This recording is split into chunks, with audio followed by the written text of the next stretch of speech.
What's the meaning of allocation?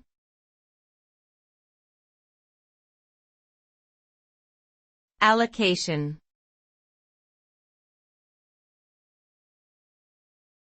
Allocation.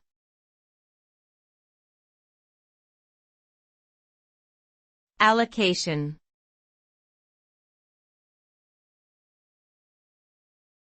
Allocation.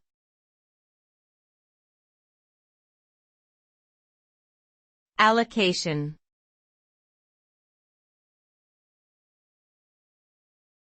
Allocation refers to the process of assigning or distributing resources, such as funds or materials, to achieve specific goals or objectives.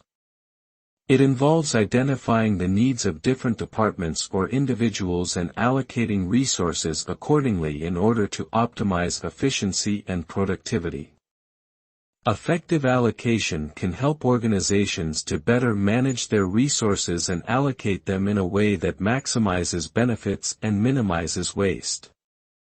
By ensuring that resources are distributed appropriately, allocation can help organizations to achieve their goals, meet deadlines, and ultimately increase their overall success and profitability.